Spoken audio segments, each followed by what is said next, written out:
కారం రంగు రుచితో ఉంటుంది. ఆచి మిరపపొడి అదరగొట్టే కారం రంగు రుచి.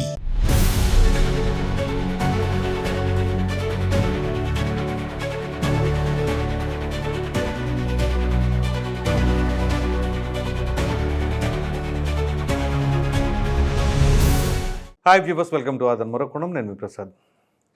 మంత్రి రేసులో ఉండాల్సినోడు బెయిల్ రాక జైల్లో ఉన్నాడు. ఇంతకీ ఎవరు ఆ వ్యక్తి అనుకుంటున్నారా?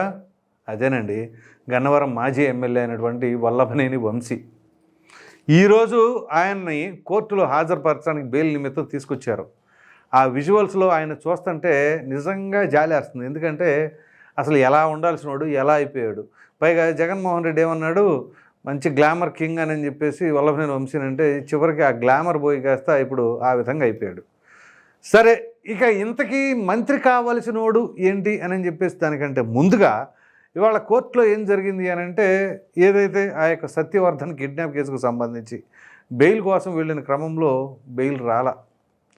మరలా ఈ నెల 13వ తేదీ వరకు ఆయనకి రిమాండ్ పొడిగింపు జరిగింది. సో ఏదైతే ఎస్సీ ఎస్టీ కోర్టులో ఈ యొక్క కేసుకు సంబంధించిన వ్యవహారం, ఆయనకైతే బెయిల్ రావట్లా. సో ప్రధానంగా ఏంటి అంటే, ఇప్పుడు ఆ మంత్రికి సంబంధించిన అంశం ఏంటో చూద్దాం. మీకు గనక గుర్తున్నట్లయితే 2019లో జగన్మోహన్ రెడ్డి గారు ఒక అపూర్వమైన అఖండమైన విజయం సాధించారు. 151 మంది. తెలుగుదేశం పార్టీ కేవలం 23 స్థానాలకు మాత్రమే పరిమితమైంది. అయితే ఆ 23లో ఒక ఎమ్మెల్యే వల్లభనేని వంశీ.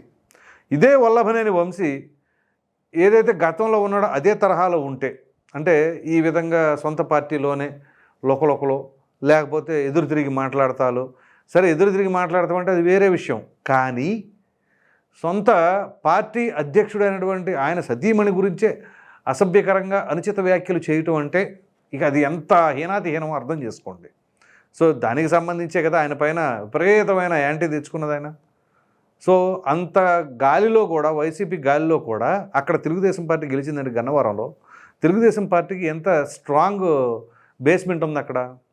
అయితే మీరు గనక గమనించినట్లయితే ఇదే 2019 ఆ 23లో ఎవరెవరైతే గెలిచి పార్టీని అంటిపెట్టుకొని ఉన్నాళ్ళో వాళ్ళలో మ్యాక్సిమం ఎమ్మెల్యేలు మంత్రులు అయ్యారు. మీకు గనక గుర్తున్నట్లయితే నిమ్మల రామానాయుడు 2019లో గెలిచారు, 2024లోనూ గెలిచారు. ఆయన మంత్రి అయ్యారా? అదే రేపల నియోజకవర్గానికి సంబంధించి అనగానే సత్యప్రసాద్, ఆయన 2019లో గెలిచారు, పార్టీని అంటిపెట్టుకునే ఉన్నారు, లాయల్టీగా ఉన్నారు. 2024లో ఆయన మంత్రి అయ్యారు. అలాగే గొట్టిపాటి రవికుమార్, అద్దంకి నియోజకవర్గం, ఆయన కూడా 2019లో గెలిచారు. ఎన్ని ఇబ్బందులు పెట్టినా సరే పార్టీని మాత్రం విడల. ఆయన మైన్స్కి సంబంధించి కానీ ఆయన మీద కేసులు పెడతాం కానీ 1,00,000 వ్యవహారాలు అయినా సరే ఆయన ఎక్కడా కూడా తొలగకుండా పార్టీని అంటిపెట్టుకొని 2024లో మరలా గెలుపొందటం, మంత్రి కూడా అయ్యారు. అఫ్కోర్స్ ఇంకొంతమంది ఉన్నారు కానీ సామాజిక వర్గాల పరంగా కొన్ని బ్యాలెన్స్ చేయలేక, ఫర్ ఎగ్జాంపుల్ ఏలూరు సాంబశివరావు గారు ఉన్నారు, పరుచూరు నియోజకవర్గం. ఆయన కూడా 2019లో గెలిచారు, పార్టీని అంటిపెట్టుకునే ఉన్నారు. కానీ అక్కడ అద్దంకి, పరుచూరు ఒకే జిల్లాకు సంబంధించి ఒకే సామాజిక వర్గం అవడంతో కొంత అక్కడ ఆయనకి అవకాశం రావడం కష్టమైంది.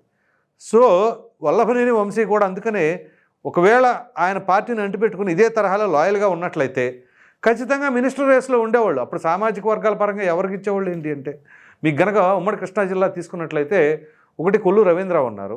ఇక దాని తర్వాత నూజివీడు నియోజకవర్గంలో కొలుసు పార్థసారథికి ఇచ్చారు. సో ఒకవేళ ఉంటే ఆయనకి కానీ, అఫ్కోర్స్ ఈయన గద్దె రామ్మోహన్ రావు కూడా 2019లో గెలిచారు, మళ్ళీ 2024లో గెలిచారు అనుకోండి.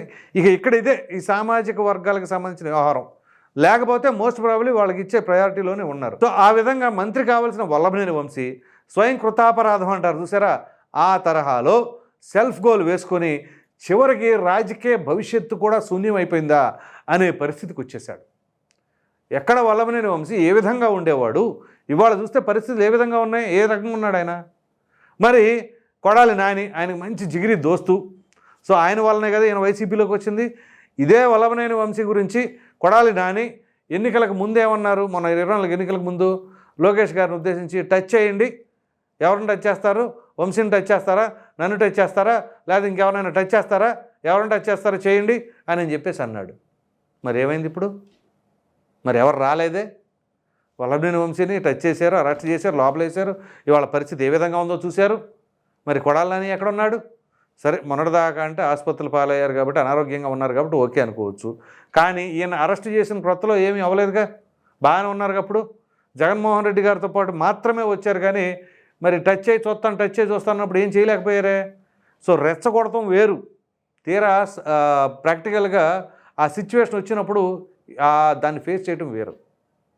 కాబట్టి ఇక్కడ ప్రధానంగా ఏంటి అంటే ఆ సమయంలో ఇష్టానురీతిగా మనకు అధికారం ఉంది కదా అని మాట్లాడితే ఇదిగో కర్మ రిటర్న్స్ అంటారు చూసారా, అదే దానికి ప్రాక్టికల్ ఎగ్జాంపుల్.